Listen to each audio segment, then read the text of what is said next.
Hey, in this video, I'll attempt to break down the concept of multiband compression. I've struggled with this in the past, so I figured why not make a demystify video. And I'm going to show you my top 3 use cases, and I hope you share some cool tips and tricks when it comes to multiband compression down in the comments below. Let's go!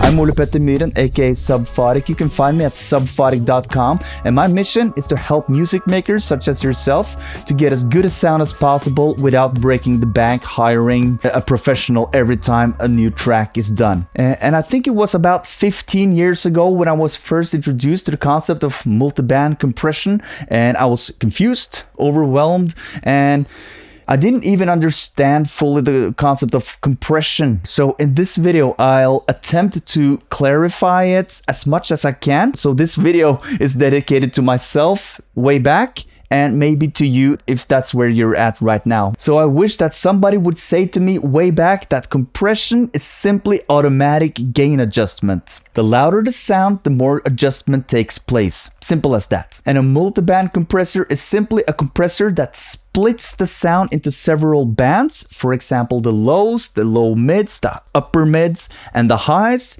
So to put it in another way, mixing is all about balancing. So the first thing that you do in a mix is to balance all the faders. The second thing you might do is to use an EQ to balance each sound or each track, to add or take away from certain frequencies in the frequency spectrum. For example, some bass or some treble or somewhere in between, to make the track match better with the other tracks. And the multiband compressor sort of resembles the EQ in that it adjusts the gain in different bands, but the difference lies in where they are split. And oftentimes a multiband compressor takes 3 or 4 bands, whilst the EQ often can do more, and there are differences in how the bands are split. So the multiband compressor splits the signal into several bands, 1 or 2 or 3 bands or 4, and then you can compress it. So the main difference between an EQ and a multiband compressor is that the multiband compressor compresses instead of just statically reducing or adding gain to a certain band. And so both the faders in your mixing session and the EQ that you might use are by default static, whilst the multiband compressor is by default dynamic. So it will clamp down more on the loud sounds than on the soft sounds. And what's good about that is when you want to adjust certain elements in the mix, you can do so by compressing instead of just statically turning up or down in volume. When you do it statically, all the sounds will get the same treatment. But when compressing, you will have individual treatment for each note. For example, if there's a bass line and some notes are louder, they will press that down more, so you will have a more consistent sounding track. It can be used to maintain balance in the mix, but also to make it more tight and consistent sounding without affecting what doesn't need to be affected. And if you like this video so far, hit the like button, hit the subscribe if you want more videos like these, and hit the bell button also, because, you know, who knows what might happen.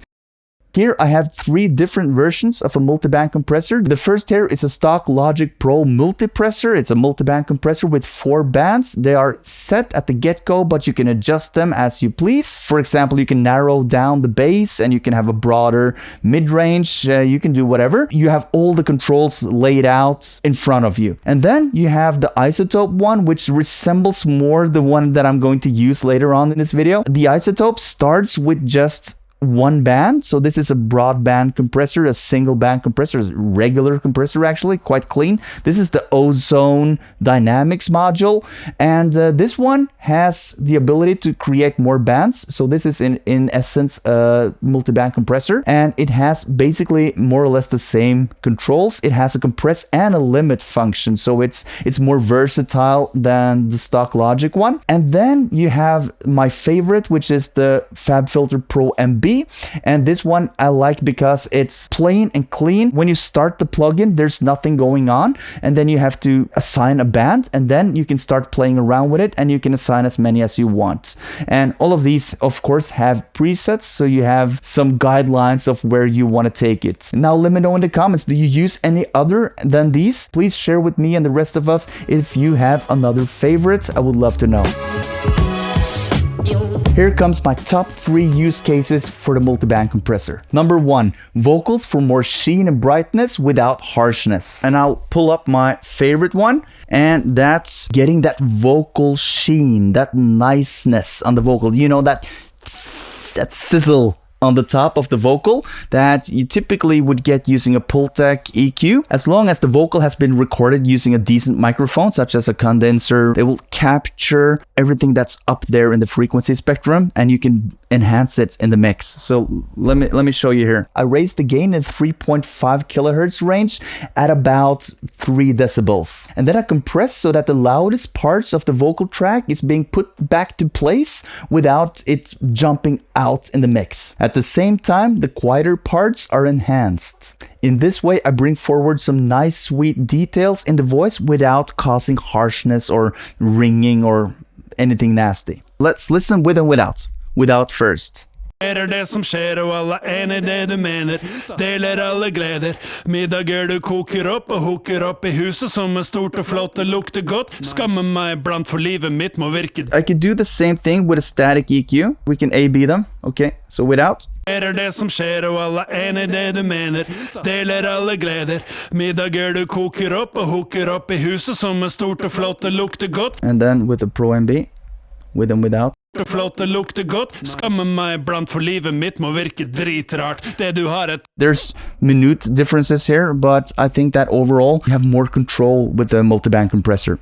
My second top 3 use case for the multiband compressor is affecting the mid-range for more clarity and translation in the mix. And I do this on the complete mix bus. A popular quote is that the magic is in the mid-range, and this is often overlooked. It's the least sexy part of the frequency spectrum, but it's where our ears are most sensitive. So it's kind of ironic, actually. I'll go to the mix bus. I will insert a Pro-MB.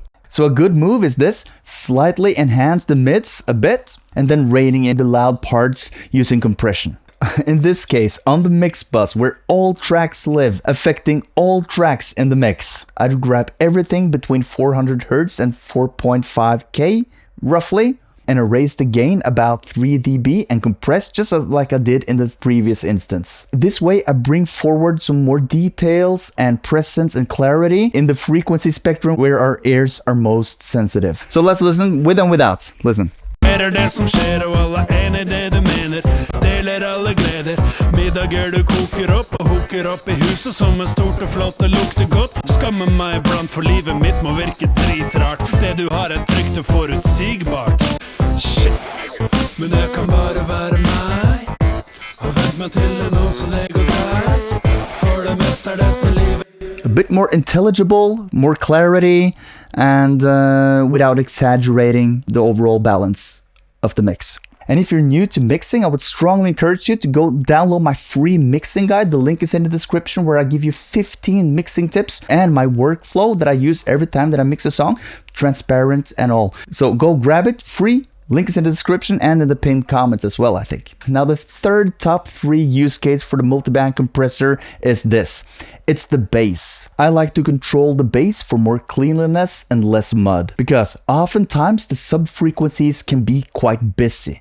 You have the kick, you have the bass, you have the bottom of the piano maybe. So I grab a band going from 80 Hz and down and make sure that it compresses a bit. If I feel that the bass is lacking a bit, I can turn up the gain a bit and still having that control because it's compressing at the subs. Doing this, I ensure that the low end is neatly tucked in and held under control, whilst still retaining the punch of the transients upwards in the frequency spectrum. You know, the transients, the oomph of the kick and the schmack of the snares. So let's listen with and without. Det som skjer og alle enig det du mener. Deler alle gleder. Middager du koker opp og hooker opp I huset som stort og flott og lukter godt. Skammer meg blant for livet mitt må virke dritrart. Det du har trygt og forutsigbart. Shit. Men jeg kan bare være meg og vent meg til det nå så det går greit. For det meste dette livet helt ok. Men tenk om jeg bare var helt normal. That's it. Hope you enjoyed, and let me know in the comments what's your favorite multiband compressor. Now before you go, check out one of these 2 videos where I go deeper into compression and other mixing techniques, and I hope I see you in one of those. Peace!